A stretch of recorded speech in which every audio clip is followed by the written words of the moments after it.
man, this is a reunion. Oh no. Huh? Oh no. Hey Mitch. Yo, Bob. One time when Buddy was working for you, doing the press stuff, I remember I was in the shop and he's all, watch this. He was taking his seat cover off and he chucked the staples on the floor. He's all, now Mitch will get a flat. I believe it. And it would work. Yeah, wow. Bad thing is to call me to come fix it. Yeah, I'd be all like, hey, I got a flat, you gotta fix that. So probably overall wasn't a great idea. Maybe not, huh? So you let this guy hang out in your tent, huh? Yeah, we're talking about oil filters. Yeah, you probably can't say, but I can. What we're talking about. Oil filters. We've known you for years and years and years as the Bridgestone guy. How is the transition into team manager going for you? Oh, Don, it's totally different. You know, my wife and I, we don't have children, and it seems like I've got about 50 of them now. But they're all great guys. They all put in a lot of time and effort, mechanics, riders, everybody. It's a big team, it's a big effort, and it's a privilege to be a part of it. So, did you ever think you'd end up like in this role after your time at Bridgestone? I mean, running a whole race team now. Yeah, you know, I used to kid around with guys like Jimmy Perry, Larry Brooks, even Fisher at Kawasaki, and you know, Roger, everybody about like, oh man, you know, like I just dreamed to have your job. Now I wonder if I really. But the truth is, I never thought the Bridgestone thing was ever going to end. We were on a great roll. We put a lot of work into it, and we were doing a really great job. But you know, like everything in life, it has an end, and you got to make transitions, you got to make changes, and adapt and improvise. And luckily, this came along. I spent a little time away from the industry, and I just missed it so much, and really glad to be back and be a part of it. This is where I belong at the races, and it's a lot of fun. Now tell me about that amazing record you had. You went to every race for Yeah, I had 18 years and never missed a single event. Never missed a single event? Yeah, for 18 years. Yeah, I remember we were even like in I forgot what country it was, but you had a cast on your leg and you were still at the Motocross of Nations. Yeah, I was at Motocross of Nations, and the last national was Steel City, and back when we were, you know, had a little less gray hair or whatever, we used to all ride on Friday before before the nationals, yeah. And we just were out there carried away, and I was riding, and it was Steel City, and it was the off-camber turn right before the finish, and I caught my foot in a rut and just turned my foot right around and snapped the tib and fib, and there was no other options because I was the Bridgestone guy. There weren't like a crew of Bridgestone guys, and so I got it casted with a walking cast, and flew over there, did the donations, wore through the cast, cut it off because that was just so swollen and so painful, and then flew back home, and actually had to do a Parts Unlimited showcase, and got another cast put on and suffered through that for a few days. But you know, I had a lot of great guys like Marty Hummel and everything help me through it, and you know, we survived. I mean, once again, adapt and improvise, and you know, I think we did win the nations that year too, and yeah, it was in Belgium. It was a tremendous race, and they watered the track so much, just trying to, you know, stack the odds against us. And I was over there, and you know, it was with a cast on, and I'm on the ground wrestling, trying to put moose in, and it was a lot of work, but it was also a lot of fun. Cool. So 18 years of not missing a race. How did it feel when you missed your first race? Well, like the first race that came up was, you know, the Anaheim Supercross, and I went to it. I just wasn't, you know, working in a capacity, and I was just looking for an opportunity, keeping my face out there, and I spent a little time working with Scott, and that was in sales, and it just really, I didn't go to the races a lot. I went, but in a different capacity, and I really missed it. So this opportunity came up, and it was just really, you know, it fits, and I hope I'm doing a great job, and we'll see at the end of the year. Cool. All right. Here we are. Hello, how are you? Who's number 50? 50? That is... No, looking at the number plate. Oh, you see, you guys are cheating now. Nico. Yeah, it's definitely Nico Easy. Definitely He's really Nico. cool. He's He's the nicest to us. Nico too. who? Nico. Nico Izzy. Is that not how you pronounce Hey, his you last told name? me in Anaheim 1 you're going to learn all 100 numbers. Not 100. I said all our the team. rock Okay. Our team. Who is, who's number 56 31? is Wanapole. 31 No, he's is... not on this team, but he's a rock star rider. I said We only know our team. We only know our team. We like our team. They're so nice to us, and they're friendly, and they make us food. And Speaking of food, we're gonna go to dinner. Yeah? are you gonna put this on the website and embarrass us again? No, never. Yeah. Ready for your 12 minutes? Ready for my 12 minutes. Go jump everything first lap. Be gnarly. Try to be. Because you're gnarly like that, right? No, I've tried that test track before. My first time on a test track, brand new. Jump the triple was fine. Go into the turn, crash. So not doing that today. Double and then next lap triple. So we'll be good to go. All right, Chad. Round 3. Sun's out. Maybe no rain. Are you pretty stoked? Yeah, I mean, it's hard to predict rain when the sun's out like this. We had rain this morning, but right now it actually looks quite nice. So it's one of those hurry up and wait. You know, they predict, almost like they put out the schedule about 3 hours too early. You know, so we could just be on a normal schedule and hanging out in the pits. But I guess it's all part of the pit party. You know, get out here and hang out a little bit with the fans and enjoy the weekend. Yeah, we just saw a fan come up and he had the same sweatshirt as you on. That's going to be so cool to see somebody come up that bought something like that. Just cause yeah, well, I mean, this one's not really custom for us or the team. It's actually just a Shift sweatshirt with some logos on it to make me politically correct, I guess. But we do have some team sweatshirts, and there's a lot of guys out here having them too, as well. So yeah, I mean, it seems like the whole Tutu Motorsports thing, everybody's digging it, and kind of I'm feeling the love. So I'm appreciative of it. It's awesome. Okay, so the practice session today, I guess, like 12, 15 minutes or something, one session. I mean, you obviously know more than me. At your level, it's different, but I mean, can you learn a track in that amount of time? I wish that we only had one practice a weekend. So really? Throw us out there, give us 10, 15 minutes, and then drop the gates and go racing. So I think that 3 practices is a joke. It's way too much. Yeah. I think they should let the privateer guys all have 3 practices, and just let the factory guys and top guys just do 2. We beat on the track too much, and that's always their excuse of not getting it right for us for the night show. So take our practice away, fix the track up, and have a good night program. Cool. How would you say the year has gone so far for you? And when's that breakthrough win going to come? I mean, I don't know if you'd call it a breakthrough win or just a win. It's just breakthrough of the season. Yeah, I think. I think the season's gone great as far as Anaheim and Phoenix. They were 2 very, very different weekends in the fact that they were almost polar opposites. In Anaheim, I struggled all day long. Never had a good feeling for the track. Never had a good feeling for the bike. Made some changes. Came out for the night program. Won the heat and got second in the main. And then we go to Phoenix. Felt great all day. Liked the track. Liked the bike.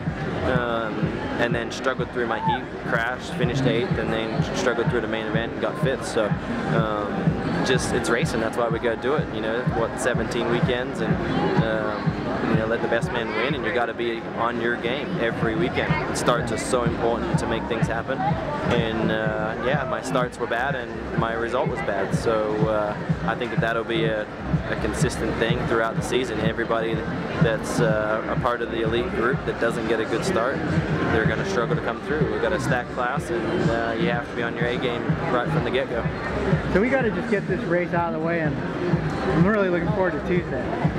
I guess we're going to see the comeback of Beaker. Tuesday's a big day. Beaker's a pretty big deal, but I think a bigger deal, man. I mean, get to go ride some outdoors with RC and Fro, and Hart's coming out there. So I've seen on Twitter that those guys are kind of writing smack back and forth. So we'll see if it all lives up to the hype. Get to wear, or at least you guys will get to wear the new V4 helmet and the new boots. So I know I like it a lot, and I've been lucky enough to be wearing it since middle of last year with the helmet, and then this year with the new boots. So I think the media will be pumped on the product. Yeah, talk about the boot a little bit. I mean, you've been an Alpine Stars guy forever, and I mean, to see you switch to the boot, you have to say something about that Instinct boot. Exactly. I mean, me switching to the Instinct boot is a big deal. I mean, not only a big deal as far as to the general public seeing me in a different boot, but just me, like I was heavily sold on A-Stars. It was one of my first ever sponsors, and I was a lifer there. And then this boot, it's next level, man. It's comfortable from a pro level, and I think that the average person's gonna love it. The fact that it doesn't take a week or a 2-week break-in period, and you can just get out there and ride your dirt bike and enjoy it. It's a light boot. I've been wearing it for what, about a month now, and durability is not an issue either. So I think everyone's gonna be stoked on it. At your level, does something like changing a boot, can it affect your performance? Yeah, I think for me, one of the advantages of switching to the Fox boot, I have much more feel with the peg, and where my feet are on the pegs, and then how I shift and brake.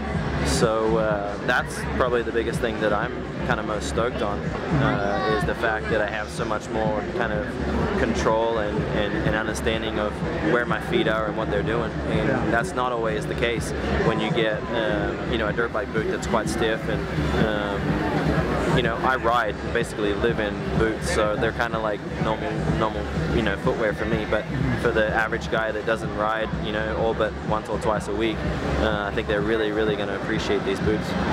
What do you think, dude? Hot off the momentum of last week's win, spanked him last week. Gonna carry it on? I hope so. It was a bit rainy this morning, so we got one practice and that's it. 12 minutes, right? Yeah, 12 minutes on the track and that's it. So it's going to be a bit scary. Everybody's just going to be going for it, and it'll be cool though. Just got to try and repeat last week. It'll be sweet. Is 12 minutes long enough to learn a track and get it figured out? I don't know. I know I'm going to be going for it from like the first lap. I'm going to be jumping everything. At least try, but no, it'll be fine. I've never had that before because I've been East Coast and it's always in the stadiums, but yeah. I guess this comes with the West Coast, I guess. Do you like mud racing? I don't know, I've never ridden mud in a supercross before. I'm a bit scared, to be honest. Hitting triples in the mud doesn't sound very fun.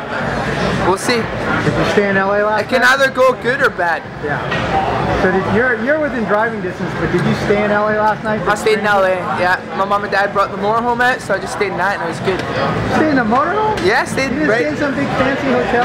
No, stayed in the motorhome right here at the track. So it's nice because then you wake up. No. Motorhome at the track? I know. We're in the hood. We're in LA. We're not messing around over here, but it's part of the West Coast. You have to be tough. Sensei. Hey. What's happening, Mr. Dow? Staying alive here in LA. Good. Ready to make it rain in the beautiful city of Angels here. Yeah. So, yes, sir. How's things going with the new facility? You're twice as big now, right? Yeah, about 3 times the size. 3 times the size? Yeah. So we got the jiu-jitsu side, the sports performance, the fitness boot camp, hot yoga, physical therapy, whatnot. But no, just putting all guys in work, ready to make it happen this weekend. Cool. So how about your guy Cole? He came out swinging at Anaheim 1. Yeah, King Cole making a big statement out in LA. Actually last year, and came out this season A1. Got a point across, so hopefully we'll bring that same momentum, have the same type of luck, and he's been working hard, so hopefully tip the scales in our favor. So really excited, looking forward to seeing him step it up again. So Doc B, what's up, Swap?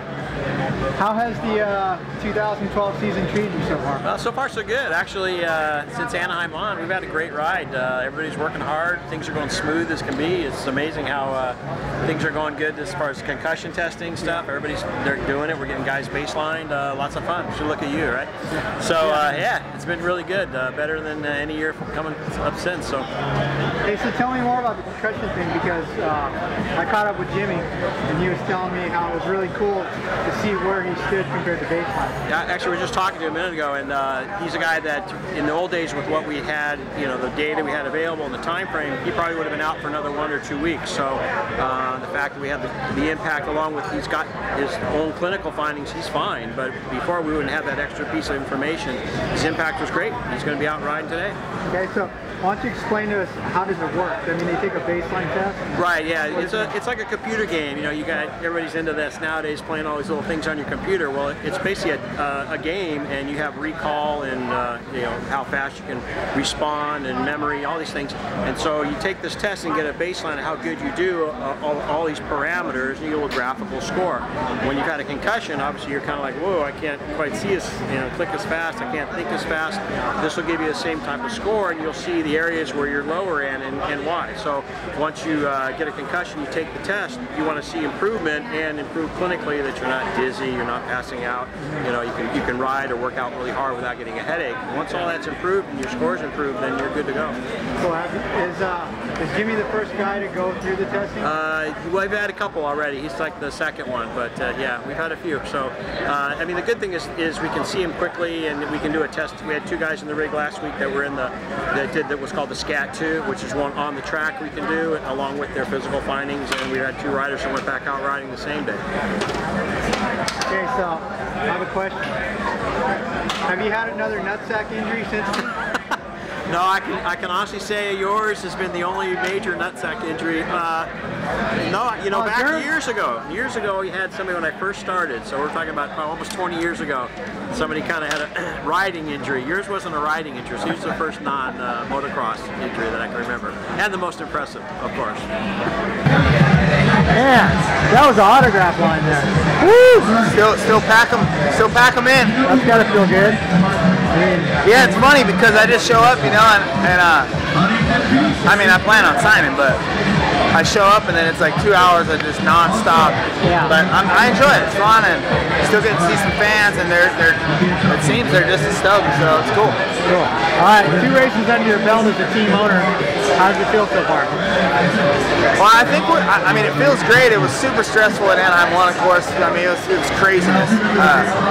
But I think being an owner and kind of finding my spot around here, and where everyone's kind of finding their line, and it's awesome. I mean, it's awesome. I think it's only going to get better. I mean, I'm a beginner at this, and always room for improvement. Obviously, Larry, it's great to have him as my partner. He's an expert at this, and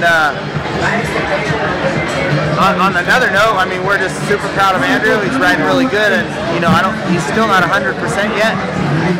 So I mean, right now we can't ask for more. We just got to keep plugging away. What is the rest of the year like for you between coming to the Supercrosses and what are you racing this year? I'm racing off-road, the Lucas Oil Off-Road Series. Obviously, we have the team. I still test for Honda. And that's really about it. And then I can try and fit in a couple motocross races on my own, some vet races. But the year for me, as the Supercross or motocross team goes, I'm going to hit some more Supercrosses, probably hit a few outdoors. But once it heads east, then I'll focus on my driving. When does the Lucas stuff start up? It starts in March, like right around Daytona, maybe just after Daytona time. And what class are you in now? No, I race Pro 2. I'll race the same team, Stronghold team, Monster Energy, and just psyched about that. We got our truck really working good at the end of last year's season. Won the second to the last round, got second in the last round, so things are looking up. I'm expecting a good year. Yeah, cool. What motocross races do you think you'll hit this year? I don't know. I want to do Mammoth, of course. I just turned 40, so maybe it's no way, you're 40. Yeah, I'm 40 now. Dude, it goes fast, huh? Yeah, it's unbelievable. Maybe I might have to try the 40 class with Glen Helen. I don't know, we'll see. I hit all the fun ones. You know how I do it. I just try and keep it fun.